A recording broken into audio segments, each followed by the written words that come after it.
Amém, irmãos? Amém. Vamos começar nosso estudo? Ora por nós aí, Marcelo. Senhor Deus, Pai, agradecemos em nome de Jesus por mais uma oportunidade, Pai. Que toda palavra estudada aqui nessa noite, Senhor, não seja algo vindo dos homens, mas seja o Teu Espírito usando o pregador dessa noite, Senhor. Que cada um que chegou aqui, Pai, com alguma dúvida, com alguma desconfiança de Sua palavra, que seja sanada, que seja entendida nessa noite, Senhor. Que tudo, Senhor, seja para engrandecer e exaltar o Teu nome, no nome de Jesus. Amém. Amém. Glória a Deus. 1 Coríntios capítulo 7, a partir do versículo 32. Primeira carta de Paulo aos Coríntios, no capítulo 7, versículo 32. Hoje a gente termina então o capítulo 7, que gerou aí tanta conversa, tanta pergunta, tanto debate, tanta dúvida. Hoje a gente termina ele aí, né? Já vimos aí a situação no capítulo 1 Coríntios, capítulo 7, primeira carta de Paulo aos Coríntios, capítulo 7, 32. Nós falamos já nesse capítulo sobre a situação do solteiro, sobre a situação do viúvo, sobre a situação do casado, e depois, a partir do versículo 25, o apóstolo Paulo começa a mostrar e explicar para nós o porquê que ele não aconselhava naquela igreja, naquela situação, alguns irmãos de casarem. Mas aí nós vimos, né, que Paulo não era contra o casamento em si, e Paulo não ia contra a palavra de Deus, lá no Gênesis, por exemplo, de que o homem tinha que deixar o pai e a mãe, unir a sua mulher e ser uma só carne. Paulo não era contra o casamento, mas Paulo estava abrindo os olhos dos coríntios sobre o casamento. Lembra que nós falamos na semana passada que Paulo, por causa da presente aflição, o texto diz, por causa da angustiosa situação presente, Paulo sabia que aquela igreja estava passando por uma, como ele diz, angustiosa situação presente. Aí a pergunta que fica é que o texto não responde. O que seria a angustiosa situação presente? Será que era uma grande fome que atingiu aquelas terras? Será que era a perseguição romana? Será que era a iminente vinda de Cristo, ou então morte daqueles cristãos por causa da perseguição romana? O texto não diz o que é. Mas Paulo diz que o foco não deve ser nem o casamento, nem comprar muita coisa, ter muita coisa. Foi isso que nós falamos na semana passada. E sobre esse assunto o apóstolo Paulo continua, a partir do versículo 32. E aqui, mais uma vez, ele vai explicar o porquê que ele estava falando para aquela igreja não focar no casamento.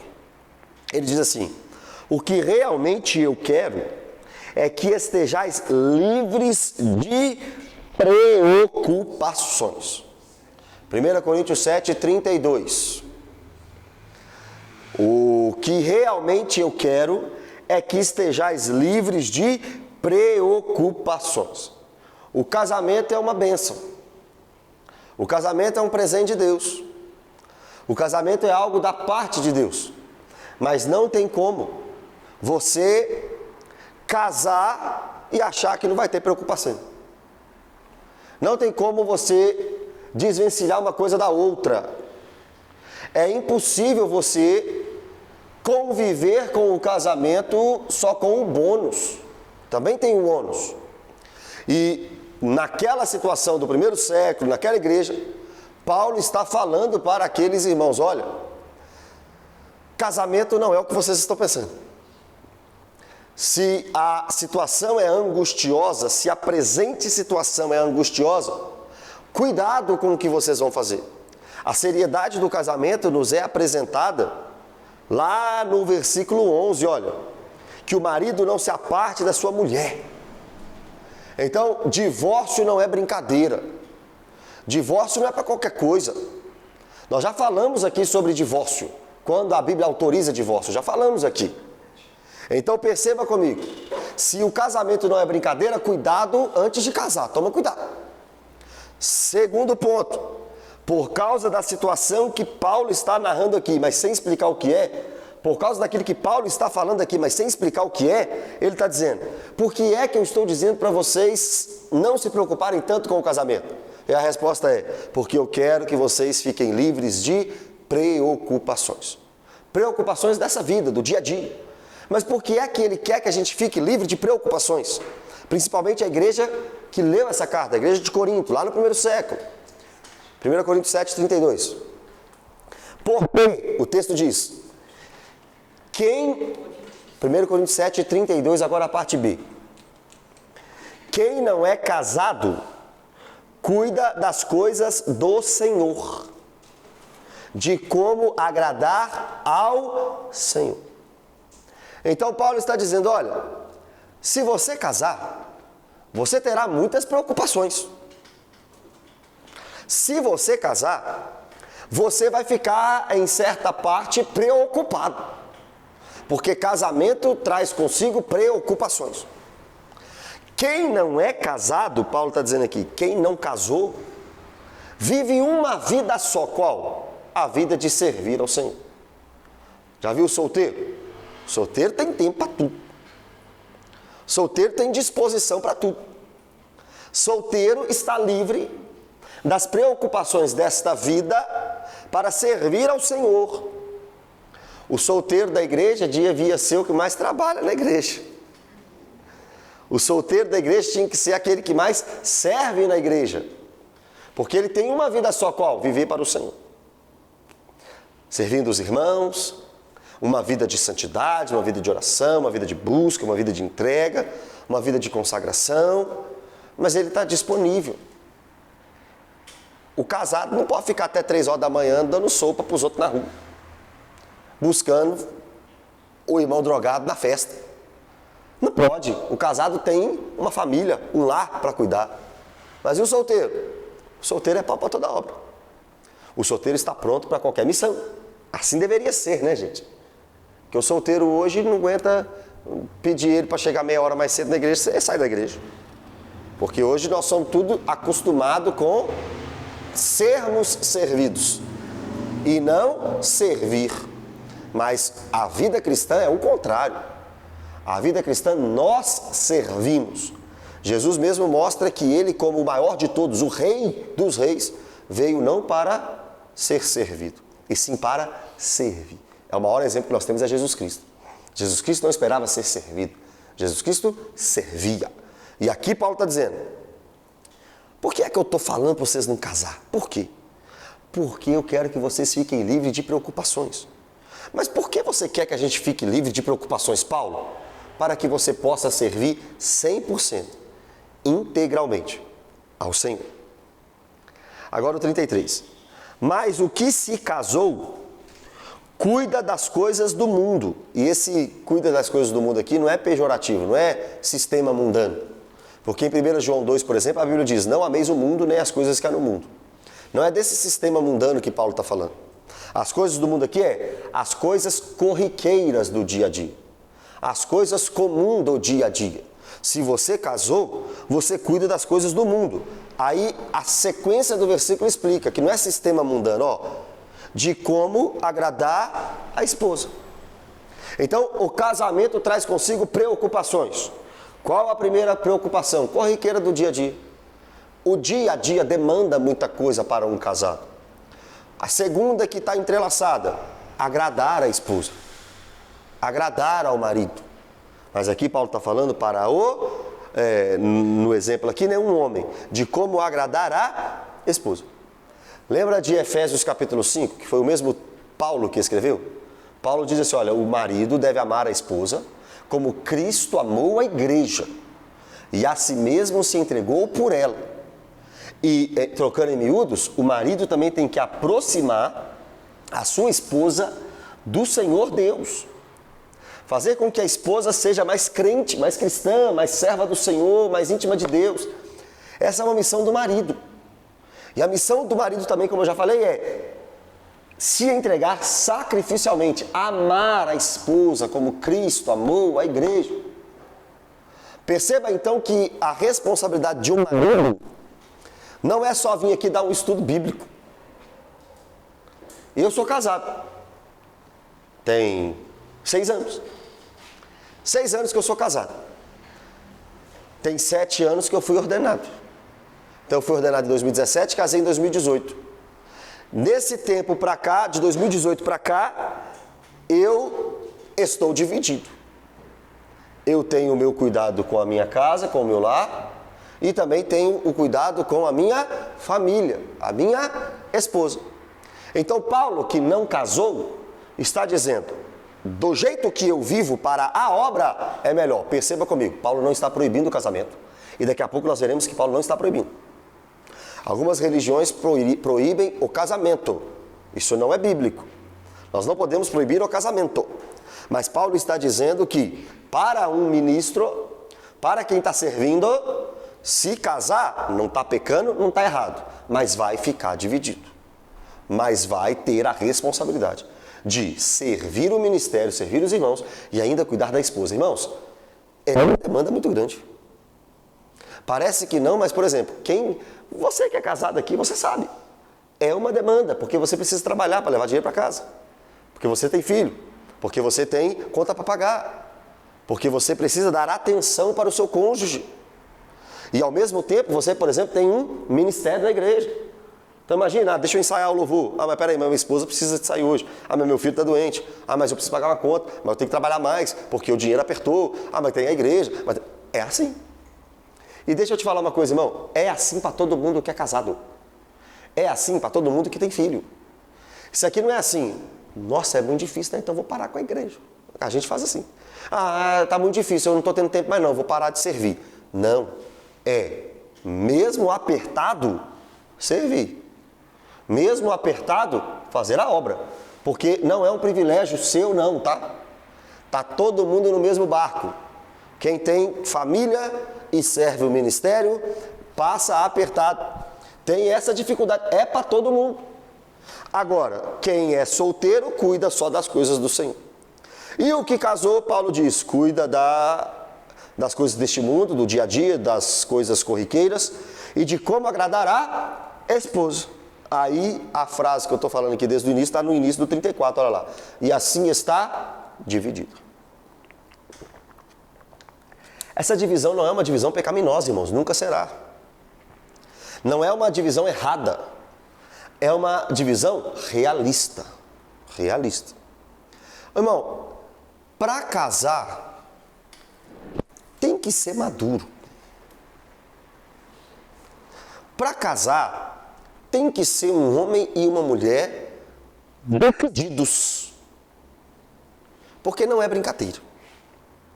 Tem gente casando por emoção, tem gente casando por paixão, tem gente casando para não ficar solteiro, tem gente casando por um monte de motivos. Mas nós precisamos, irmãos, de fato compreender que se formos casar, a responsabilidade vai aumentar muito. A missão vai aumentar muito. E é só para macho e para fêmea. De verdade. Um casamento. Porque no casamento você não abandona o casamento. O ministério você também não abandona. A família você não larga. O ministério você também não larga. Tem que ter pulso firme. Tem que ser pessoas maduras. Experimentadas na fé.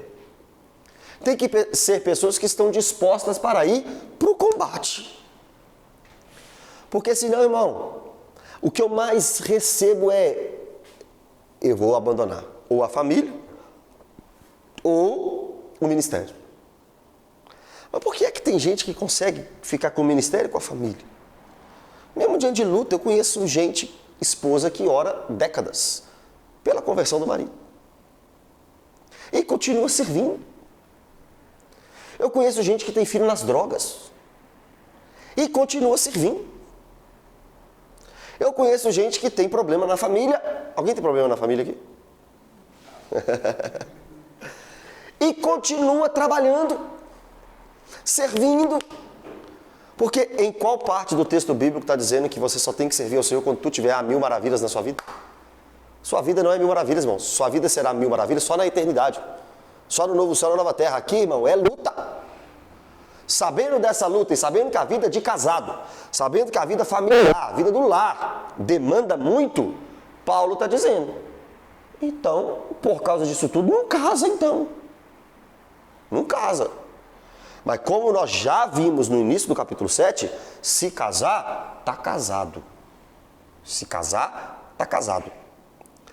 Nossa, eu estou casado e agora eu fiquei sabendo que é luta demais. Eu acho que eu vou abrir mão do casamento. Não.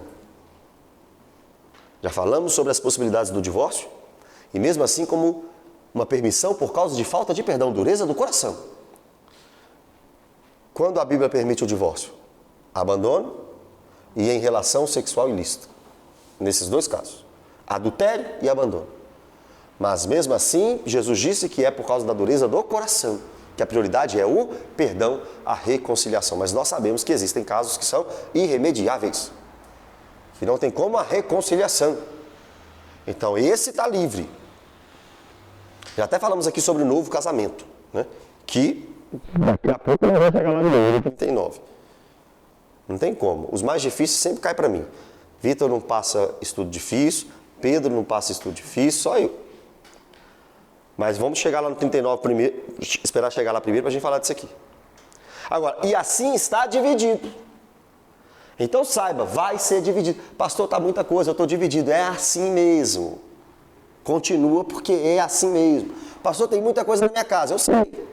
Tem muita coisa no ministério, eu sei. Mas está aqui. Continuação. Também a mulher, tanto a viúva como a virgem, a nova, cuida das coisas do Senhor. Olha que interessante. Para ser santa. Assim no corpo como no espírito. Aquela que não tem marido, quem não tem marido? Uma viúva ou uma virgem, uma mulher nova que não casou, né? Essa que não casou e essa viúva, ela está com o tempo livre. E com o tempo livre, ela tem a prioridade de ser santa. O que é ser santa? Ser separada. Essa mulher que não tem marido, ela tem, obviamente pressupondo que ela é uma cristã, porque estava na igreja de Corinto, ela tem uma missão, uma responsabilidade. Se separar para a vida com Deus. Já viram as freirazinhas que vão para o convento? Eu não digo que é assim tão radical, mas o princípio é esse. O princípio é esse. Uma virgem, que é mulher moça, né, sem casar, e uma viúva. Não tem mais, não tem as divisões que uma vida de cônjuge traz, não tem. Então agora ela se consagra ao Senhor. Imagina se isso fosse realidade na nossa vida, irmão. Será que de fato as solteiras da igreja, será que de fato aquelas que não têm marido na igreja, será que elas vivem separadas para a obra e para o ministério? Ou vivem separadas para as suas vaidades e prepotências e desejos pessoais? Porque isso serve para todos nós. Deixa eu traduzir. O que você faz com o tempo que você tem? Qual é a sua prioridade? O reino ou os seus anseios pessoais? Você vive em prol de quê? Qual é o anseio do seu coração? Qual é o desejo que arde no seu dia a dia? Você acorda pelo quê? Paulo está dizendo que uma solteira, Paulo está dizendo que uma viúva, ela é separada. Separada para a obra. E o texto diz também que ela é separada no corpo e também no espírito. Todo o ser dela, tanto fisicamente como espiritualmente, aquela mulher está separada para o Senhor. É a mulher de oração, é a mulher de leitura bíblica, é uma mulher de boas obras, é uma mulher que não entra em relação sexual ilícita, é uma mulher que não tem a sua sensualidade explorada, é uma mulher separada para o Senhor. Ô, meu irmão, já viu? Estou falando que é todo mundo não, hein? Estou falando que é todo mundo não. Mas você já viu como é que é o mundo hoje? Por exemplo, a mulher divorciou ou a mulher ficou viúva. Uma semana depois, já está postando foto na academia, já está saindo para as baladas. Porque agora o que ela pensa na cabeça dela? Agora eu estou livre. E agora eu posso fazer o que eu quiser. Fiquei 10 anos casada, 20 anos, casada 30 anos. Agora eu estou livre. Esse é um pensamento mundano. O pensamento bíblico é: agora eu estou separada ainda mais para o meu Senhor. O evangelho é a contramão do mundo, irmão. Enquanto uma mulher separada, divorciada, que não é casada, enquanto uma viúva quer curtir a vida, agora eu vou curtir a vida. A mulher cristã diz assim: agora eu vou me separar para o Senhor. Agora eu vou me entregar ainda mais para Deus. Deus me livre e guarde, tá, Giovana? Deus me livre e guarde. Se Deus quiser, nós vamos ter o Eustáquio aqui há muito tempo ainda. Quantos anos você tem? 28 anos. Imagina a Giovana sem o Eustáquio. É só um exemplo, tá, Giovana? Sem o Eustáquio. Aí eu viro para a Giovana assim: Giovana, agora você vai trabalhar demais na obra, uai?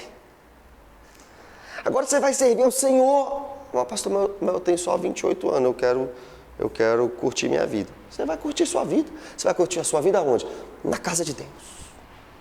Na obra, no ministério, servindo. Agora você tem todo o tempo do mundo. Mas agora não, porque o marido dela está vivo, então ela está dividida. Percebe, irmãos, que eu não falei exclusiva? A Giovana não é exclusiva do Eustáquio. Ela é uma parte para o Eustáquio. E a outra parte para o reino, para a obra. Porque eu sempre falo isso, a nossa família é prioridade, mas não é exclusividade. Porque tem gente também que faz o contrário. Tem gente que casa e que tem filho e só vive lá, para casa. Também está errado. Você pode ter a sua família como prioridade, óbvio. Só que não exclusividade. Por exemplo, você tem filho, você é casado, mas você continua trabalhando. Você continua tendo suas coisas. Mas a gente só para a obra.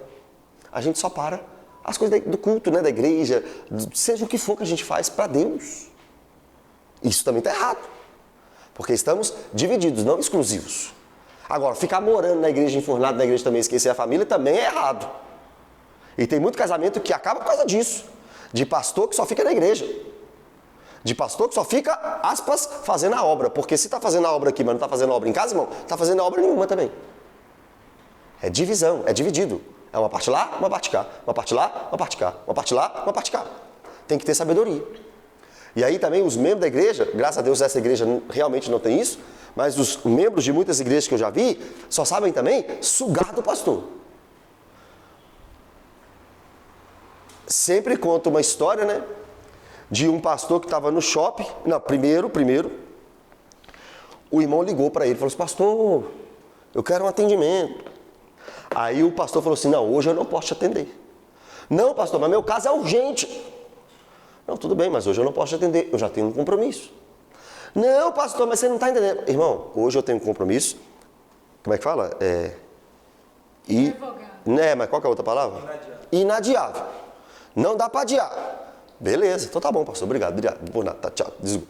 Aí, meu irmão, chegou a tarde desse dia e esse membro foi pro shopping. Mas chegou lá no shopping, quem estava lá? O pastor. Mas o pastor com quem? Com o filho. Aí o membro falou assim: mas pastor, que isso? Você falou que tinha um compromisso hoje inadiável? Aí o pastor falou assim: aqui meu compromisso inadiável, sair com meu filho. Passear com meu filho. Eu não poderia deixar de sair com meu filho hoje porque eu prometi para ele. Será que nós teríamos a maturidade de falar assim: nossa, o pastor priorizou o filho dele, que bênção. Ou nossa, o pastor não pensou em mim. Isso é um egoísmo. Porque o filho do pastor também precisa do pai. Se você precisa do pastor, o filho precisa do pai. Então você está entendendo? Aí no outro dia também o pastor não vai para o shopping de novo, né? Aí no outro dia o pastor te atende. Você está entendendo como é que funciona? Dividido. Uma parte lá, uma parte cá, uma parte lá, uma parte cá. O casado faz assim, e a solteira, a viúva? Não. Aí é para o Senhor. Aí não tem compromisso. Aí não está pesado assim para ela, para ele. Ó, 34 parte B mais uma vez, ó. Paulo está repetindo, 32, 33 e 34 são repetições. É Paulo enfatizando. A que se casou, porém, 34 aí, ó, se preocupa com as coisas do mundo, mais uma vez, não é pejorativo, de como agradar o marido. Se no 33 o marido cuida de agradar da esposa, no 34 a esposa cuida de agradar do marido. Coisas comuns do lar. Ok? Então até aqui, irmãos, do 25 ao 34, Paulo está falando assim, ó, o tempo é pesado. Nas palavras de Paulo, Paulo falou isso aqui, ó, a situação presente é angustiosa. Não casa. Se casar, saiba, vocês estarão divididos. Se casar, saiba, a pressão será muito grande.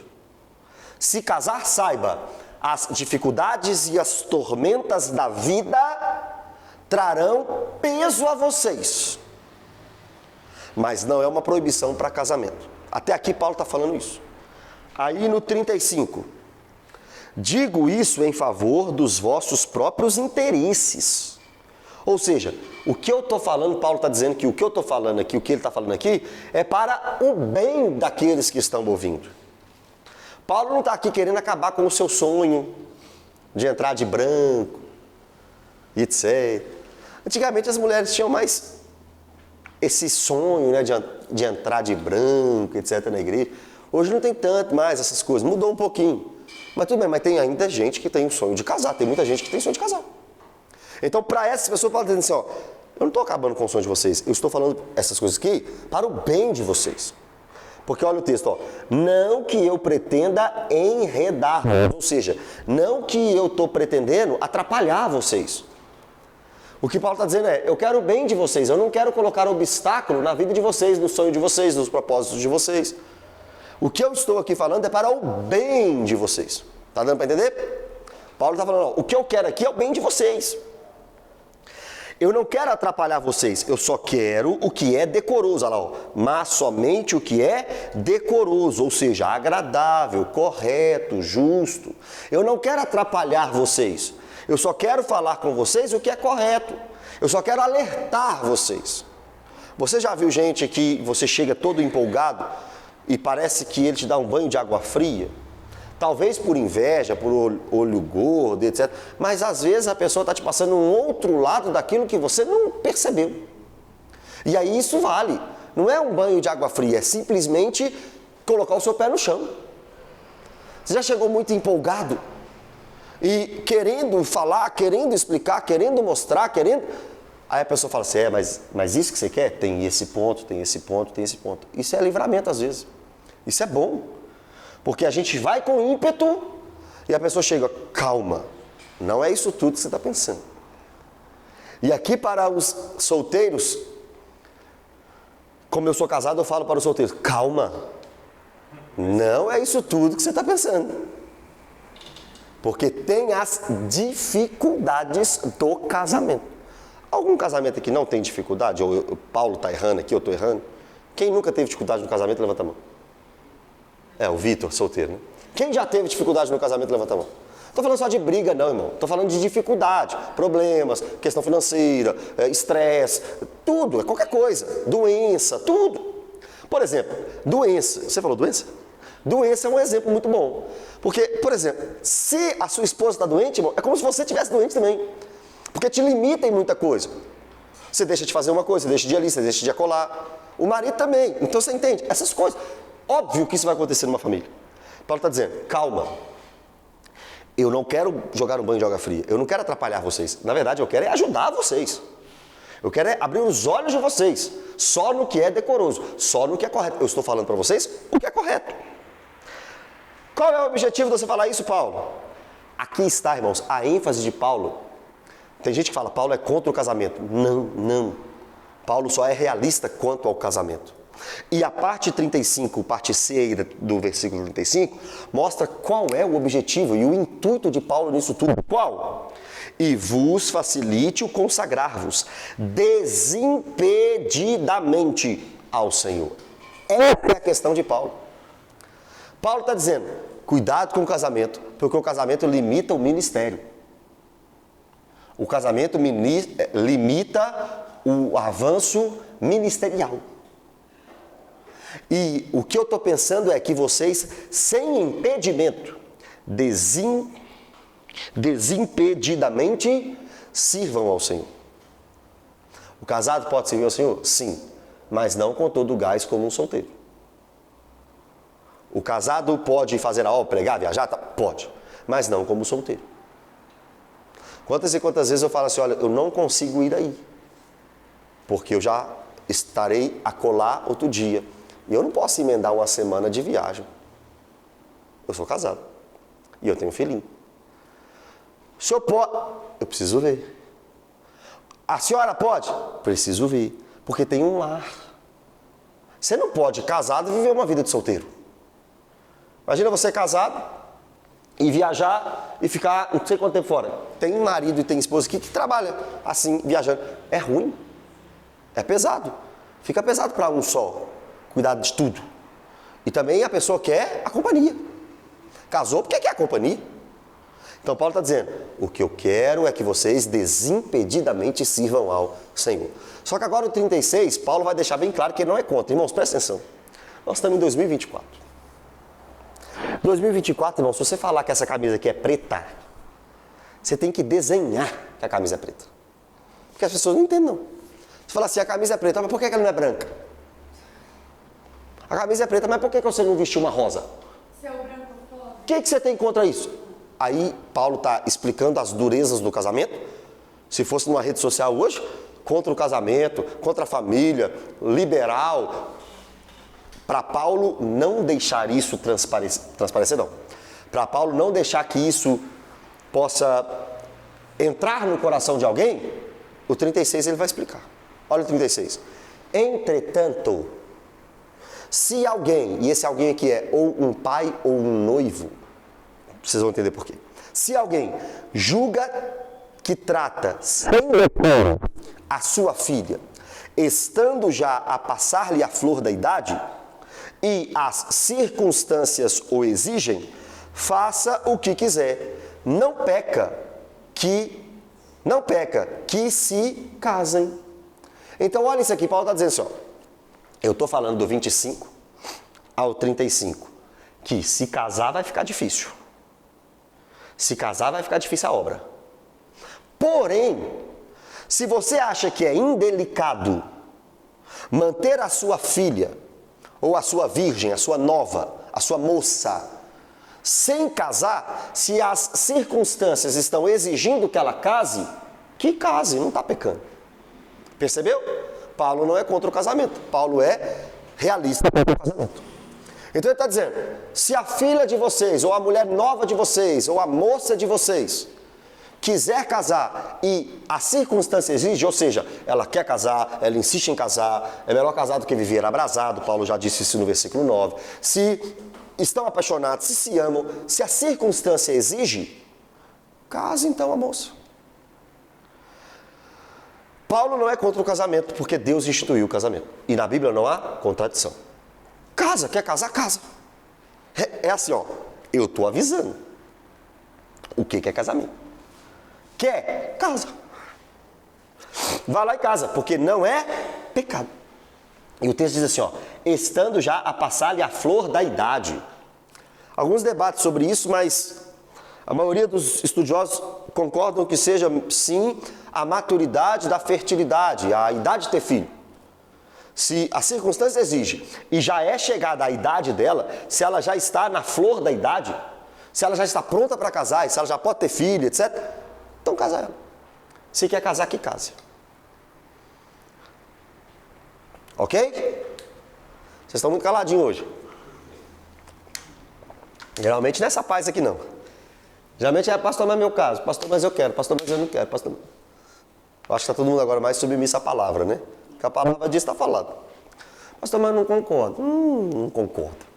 Como é que você não concorda com a palavra de Deus? Não é isso, irmã Esther? Tem que concordar, não tem, irmã Esther? Com a palavra de Deus, irmã Esther? Então tá, e a viúva é melhor... Vou chegar lá. Novo porque ela não pode ter filho. Não, calma, não. Eu vou chegar na viúva, calma. Na viúva eu vou chegar no 39 e 40. Calma. Vamos lá, 37. Todavia, ele volta no ponto dele. O que está firme em seu coração, não tendo necessidade, mas domínio sobre o seu próprio arbítrio, e isto bem firmado no seu ânimo, para conservar virgem a sua filha, bem fará. 25 a 35, não casa não, porque é complicado. 36, se quiser casar, casa. 37, mas se decidir pela sua própria vontade não casar a sua filha, não casa, você está fazendo bem.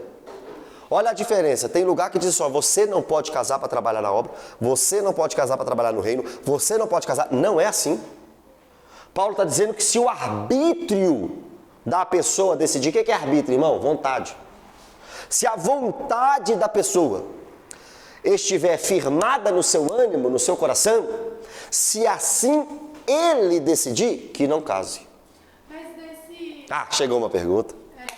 nesse versículo tá mais dando a entender que é o pai que vai decidir Sim, se a filha casa ou não, não É. a própria filha. É isso mesmo, porque exatamente, porque no 36, até a palavra aqui, filha, e qual que nós lemos, 32?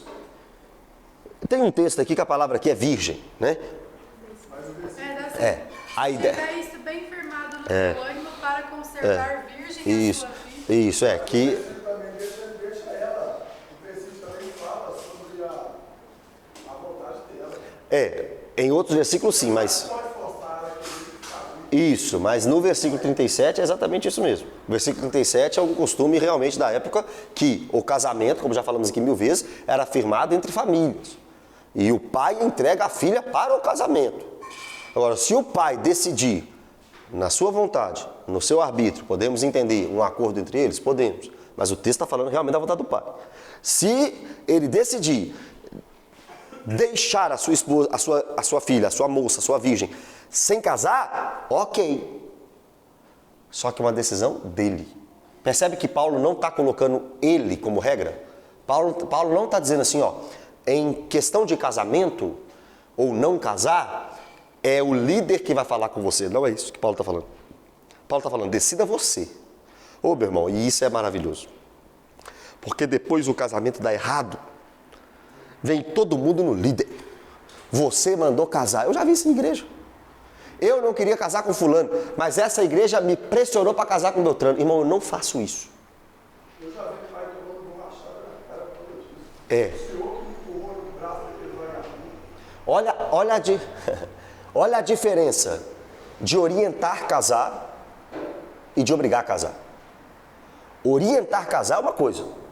Por exemplo, o jovem na igreja está namorando. E eu sei que estão namorando para mais. Estão namorando mais do que devia namorar. Aí o que eu falo com eles? Casa, meu filho. Você tem que casar, ué. Regularize isso aí.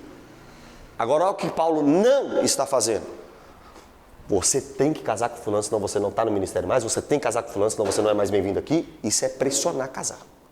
E aí o casamento lá na frente, irmão, vai explodir. Vai explodir. Porque casou fora da época, casou fora do tempo, casou talvez nem gostando da pessoa, casou talvez nem amando a pessoa, nem entendendo qual que é o papel do marido, qual que é o papel da esposa. Paulo está tirando o dedo da reta aqui. E você também tem que tirar. É aconselhar. É aconselhar. Paulo está dizendo, se quiser casar a menina, casa. Se não quiser casar, faz bem também. Olha o 37, o 38. E assim, quem casa a filha virgem, era esse texto que eu estava procurando, faz bem. Quem não a casa, faz melhor. Paulo não está proibindo nem de casar, nem de não casar. Paulo está dizendo, por causa da angustiosa situação da cidade de Corinto, se você casar sua filha, faz bem, é mandamento, está na Bíblia. Mas se não casar a sua filha, faz melhor. Ou seja, livrará a sua filha das preocupações. Até aqui tudo bem? Porque o 39 é a polêmica. É de duas uma, né? Ou o Paulo era realmente divorciado e ficou traumatizado da mulher, porque ele é bem a favor do celibato, pra perceber. Ou então ele nunca foi casado e não sabe o que ele estava perdendo, né? Pode ser, né? Mas o que Paulo, o nos deixa entender na Escritura que Paulo realmente nunca foi casado. Apesar de ter um debate muito grande, porque ele se diz fariseu, lá em Filipenses 3, e um fariseu precisava ser casado, né? Aí alguns usam essa expressão de que não, mas um líder da lei, um mestre da lei em Israel tinha que ser casado. E podia ser viúvo também. Podia ser viúvo também. Divorciado, viúvo ou... são as 3 possibilidades. Agora, a Bíblia não deixa rastros de uma ex-mulher de Paulo. Em lugar nenhum. Então eu prefiro acreditar que ele nunca foi casado, porque ele fala que não teve mulher, ele fala etc, etc. Então eu prefiro assim. Entende? Para a gente não ir além da Bíblia. Aqui no versículo 39 volta a polêmica que já vimos em Romanos 7, quando estudamos Romanos, e vimos aqui quando estudamos 1 Coríntios 7, do 10 a 11. Eu vou ler e eu deixo vocês tirarem a conclusão de vocês. Olha isso aqui. A mulher está ligada enquanto vive o marido. Contudo, se falecer o marido, fica livre para casar com quem quiser, mas somente no Senhor. Então aqui, na minha visão, assim, tá muito claro. É porque você tem que vir todos os dias no estudo para você entender o que eu estou falando. Porque nós já debatemos aqui, não vou entrar nisso de novo não. Nós já conversamos aqui sobre as 2 vertentes teológicas. Existe uma linha que acredita que o divorciado pode casar de novo.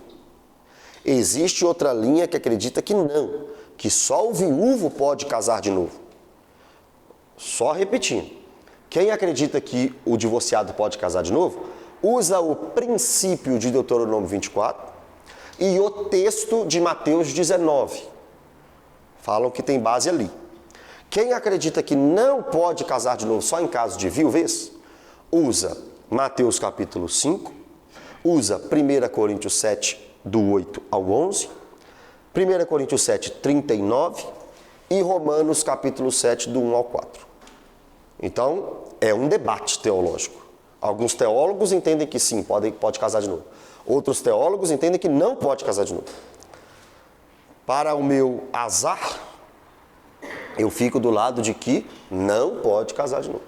Eu entendo que um divorciado não pode casar de novo. Os que acham que pode é só naquelas 2 circunstâncias. Quem acha que pode casar de novo é só no caso de adultério e de abandono. Ok? Então esse debate nós já tivemos aqui várias vezes, pode falar. Você falou que é aquele que não pode casar divorciado só depois Da viuvez? Da morte. Só que em Mateus 5 tem fala com exceção, né? Então esse aqui se Então, Mateus 5. olha só. Nós já até falamos sobre Mateus 5 aqui também. A gente pode voltar nele. Mas vamos fixar no 39 aqui. Olha o que o 39 diz. A mulher está ligada enquanto vive o marido. Contudo, se falecer o marido, fica livre para casar com quem quiser. E esse com quem quiser também tem que ser no Senhor, ou seja, tem que ser crente. Pode casar com quem quiser, desde que seja corpo de Cristo. Calma. Deixa eu responder ele primeiro. Desde que seja cristão. Ok? Entendeu aí? Até aí aqui? Aí, eu falei que eu não ia voltar, mas tem que voltar, né? Olha o versículo 10. 1 Coríntios 7, 10. Ora, aos casados, ordeno não eu, mas o Senhor, que a mulher não se separe do marido. Se, porém, ela vier a separar-se, que não se case, ou que se reconcilie com seu marido, e que o marido não se aparte de sua mulher. Lendo esses textos aqui, para mim, assim, não resta dúvida. Não resta dúvida. Eu acho que a dúvida não é aqui. A dúvida é em outros textos. Como você diz, Mateus 19 e também Mateus 5. Mateus 5, antes de entrarmos em Mateus 5, o que você ia falar, Paulo? Está falando aí, e se a mulher morrer? Não, aí tá livre, ué.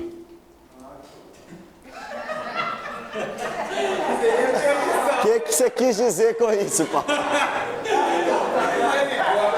Nós vamos dar um testemunho do pastor. O Apocalipse 8, logo 30 minutos de silêncio. O negócio é sério aqui, viu? Não tem nada a ver, não. Não tem nada a ver, não. Aí só indo lá em Mateus 5, por causa do Hélito ali, ó. Mateus 5, 31. Mas é mesmo. É um perigo. Pode acontecer de tudo. Olha lá, ó, Mateus 5, 31. Também foi dito: aquele que repudiar sua mulher, dê-lhe carta de divórcio. Essa carta de divórcio aparece em Deuteronômio 24. Deuteronômio 24 não é uma permissão para ficar recasando. Não é isso. Deuteronômio 24 diz que se um homem encontrar numa mulher algo indecente e por isso despedir a mulher, que dê a ela carta de divórcio. Seria um documento que dava à mulher dignidade. A mulher deveria ainda ser cuidada e guardada mesmo sem marido.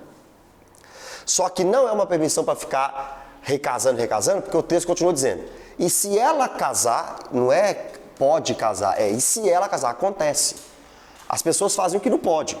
E se ela casar de novo e separar, ela não pode voltar para o primeiro marido. É o que o texto bíblico diz. E o texto bíblico diz que isso é abominação ao Senhor. Então, Deuteronômio 24 é a base de Mateus 5 e Mateus 19. Deuteronômio 24 não está liberando outro casamento. Está cuidando da mulher sem marido. Tanto é que não libera recasamento, porque ele diz: se ela casar de novo, não vai voltar para o ex-marido, não. Porque isso é abominação ao Senhor. Mas está falando que se ela voltar ao marido, se ela voltar ao marido. Não está permitindo. Ele está falando, se acontecer isso, o que fazer é isso. Entendeu? Mateus 5. Desmarquei aqui. Mateus 5, 31. 32 agora. Isso, dele carta de divórcio. Então eu expliquei o que é carta de divórcio. 32. Eu, porém, vos digo, eu vou ampliar a lei, Jesus está falando. Eu vou trazer o entendimento completo. Qualquer que repudiar sua mulher, exceto em caso de relações sexuais ilícitas, a expõe a tornar-se adúltera. E aquele que casar com a repudiada, comete adultério. Se você separar da sua mulher, não sendo por relação sexual ilícita, ou o que só pode acontecer por causa de relação sexual ilícita, a sua esposa está sendo exposta ao adultério. E se alguém casar com ela, também está cometendo adultério. Mas isso deixa em casa com Mateus 19 então, né? Aparentemente sim. Para quem defende, sim. Para quem defende, sim. Mas o que eu estou te mostrando é Mateus 5, Mateus 19, quem defende o segundo casamento. E Deuteronômio 24. Quem não defende, na minha visão, Mateus 5 também, porque aqui eu não vejo uma permissão para casar de novo. Aqui, o que eu... Então, mas aqui é que está. O assunto aqui não é novo casamento. Esse é o ponto. O assunto aqui é divórcio. Se você divorciar sem ser por relação sexual ilícita, sua mulher é uma adúltera. Esse é o ponto. Está tratando o divórcio aqui não? Esse é o ponto. Esse é o contexto. Mas quem pensa o contrário de mim vai usar esse texto também. Percebe como é que são as coisas? O mesmo texto dá margem para os dois. Eu me apego ao contexto. O contexto é divórcio. Entendeu? Voltando lá para 1 Coríntios 7, 39, então. Isso aqui nós já falamos não sei quantas vezes aqui. Mas tem pessoas, 1 Coríntios 7, 39, volta aí. tem uma pastora, ela é a favor Do segundo casamento. Mas a maioria são. A maioria é. inclusive na vida dela. Quando Moisés, por causa da dureza do vosso coração, ele falou para dar carta de divórcio. De divórcio, isso. Então, se no primeiro casamento houver a separação e a mulher tiver outro homem, ela comete adultério. Mas se ela tiver recebido do primeiro marido a carta do divórcio, ela está livre, então ela não é adulta. Essa é uma interpretação, a interpretação de quem defende isso. Essa é a interpretação de quem defende isso. Só que como o meu pressuposto é diferente, nem aí eu consigo chegar. Na minha visão bíblica, a pessoa que casou de novo, a pessoa que divorciou, ela não pode casar de novo. Então, em qualquer situação, para mim estará errado. Mas para ela estará certo. Para ela está certo. Se divorciou, está certo. Tá certo. Se não divorciar, é adulta. Isso. Por quê? Por causa da carta Deve de... dar o divórcio. Isso, por causa de Deuteronômio 24, por causa de Moisés. Só que o meu pressuposto para o texto de Moisés não é que Moisés está permitindo um outro casamento. O meu pressuposto para Moisés, para o texto de Moisés, é que ele está cuidando da pessoa, da mulher que agora ficou sem marido. Ela tem que ter uma posição digna, mesmo sem marido. E o que eu posso usar para defender isso? que Moisés, lá em Deuteronômio 24, também diz, se ela separar desse segundo, ela não pode voltar para o primeiro. Se pode ter recasamento, se é permitido o recasamento em Deuteronômio 24, por que não pode voltar para o primeiro marido? Essa é a pergunta. Então vai ficar no campo da interpretação. Eu sou da sua doutrina. Obrigado. Só com a morte do Senhor. Isso. Mas quando eu falo essas coisas, eu gosto de ser honesto para mostrar para vocês que tem outra vertente. Tem outro pressuposto. Então, se a pessoa separar legalmente, Isso. Separou. e depois encontra ele com um belo sorvete, não pode rasgar o papel e voltar na prova e fazer. Com quem? Com a mesma pessoa? Olha para você ver que interessante. Moisés está colocando algo no meio disso. Moisés não disse assim, ó, se você separar da sua mulher e encontrar com ela e casar de novo, tá tranquilo. Ele não disse isso não. Ele disse, se você separar da sua mulher, essa mulher casar com outro, e depois que casar com outro, quiser voltar para você, não case. Entendeu? Paulo está dizendo, separou, aí casou no meio do caminho, separou e encontrou outro. Não casa não. Agora, Paulo apoia o que você me perguntou. Paulo concorda com o que você me perguntou. Porque não teve um outro casamento no meio. Ok? 1 Coríntios 7, 39, de novo. Mas qual é o objetivo desse outro casamento? É a aliança de corpos, alguma coisa? Aliança de corpos, mas eu não gosto muito desse termo. Mas é porque o casamento é uma aliança. Mas você acha que. Não, pode perguntar. Você acha que é um perigo espiritual do segundo Então, é por isso que eu não gosto dessa. para a vida desse É por isso que eu não gosto dessa expressão. Porque eu já ouvi isso muito aí. O caso, eu vou perguntar, eu vou responder. Porque Salomão, só um pouquinho, não sei se isso tem a ver, Pode falar, varão. mas eu falei no estudo aqui passado. Salomão tinha relações imistas que Deus não queria com mulheres bruxas. Que Deus Idólatras. Salomão construiu um templo pagão, pra vocês terem ideia. Só que percebe comigo. Eu não creio que algo espiritual entra no casamento, com união de corpos, como algumas teologias usam por aí. A pessoa está ligadura de alma. Eu não gosto desses termos, porque a Bíblia não mostra isso. O casamento é um pacto, é uma aliança. Fim de papo. É um compromisso. Não, eu não creio nisso. Por isso, quando você falou assim, aliança de corpos, eu já tremi daqui até aqui. Porque eu sei que o resultado é esse. Uma vida espiritual amarrada com a outra. Eu também já vi um monte de vezes. Eu já vi gente fazendo libertação porque estava ligado com a alma da pessoa. Aí eu pergunto, ok, tudo bem, você crê nisso? Creio. Beleza. Mas baseado em qual texto bíblico? Onde na Bíblia você tem que desfazer uma aliança espiritual por causa de um sexo? Onde é que está isso na Bíblia? É isso que a gente tem que perguntar, entendeu? Terminando aqui, ó, 39 de novo. A mulher está ligada enquanto vive o marido. Contudo, se falecer o marido, fica livre para casar com quem quiser, mas somente no Senhor. Espero ser a última vez que eu explique isso aqui nessa igreja. De tanto que nós já debatemos isso. 40. Todavia será mais feliz, olha Paulo, se permanecer viúva, segundo a minha opinião. Ó, a viúva pode casar de novo. Ela pode. Ela está no direito bíblico. Porém, Paulo vai falar assim, ó, porém, ela fica mais feliz se continuar viúva. Por quê? Nós já vimos por quê desde o início do estudo. Porque a situação presente é angustiosa, porque tem que trabalhar para o Senhor, porque tem mais tempo, porque o casal está dividido por causa disso tudo.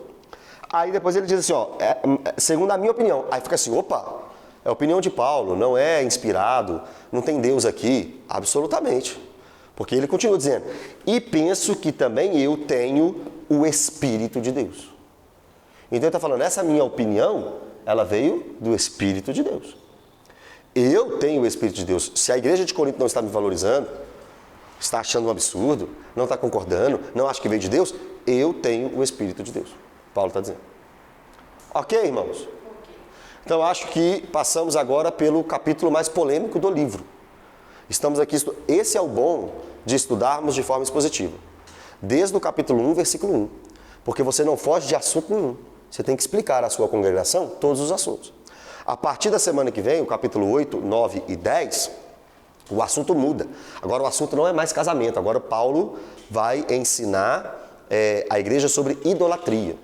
sobre comer coisas sacrificadas a ídolos.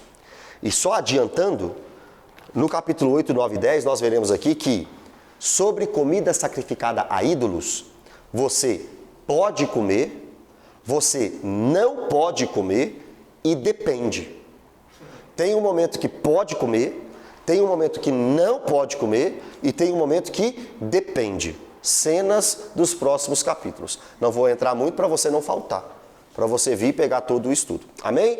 Senta aqui, minha irmã, vamos tirar nossa foto, vamos liberar a turma. Falando em comidas consagradas a ídolos, alguém tem feito uma macumba direto na porta da minha casa e é um prato de farofa com uma gostoso, cara boa. Mas, bicho, tem uma vontade de consagrar aquilo para Deus e mandar para você. Giovana, eu não... E esses trem não pega, não. É sobre isso que nós iremos ver aqui. E eu não sei se você viu, eu postei esses dias que eu achei uma oferenda na encruzilhada, lá perto de casa. Aí eu fiz um vídeo lá, expliquei que era oferenda e tal, falei que não pega na gente.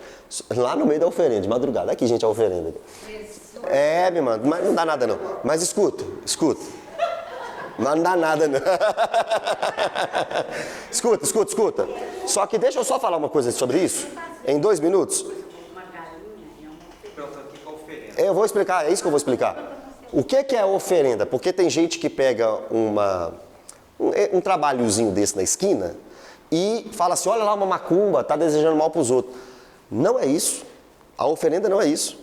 A oferenda é um sacrifício em uma encruzilhada para os Exus aí, do candomblé, para que eles abençoem quem fez aquilo.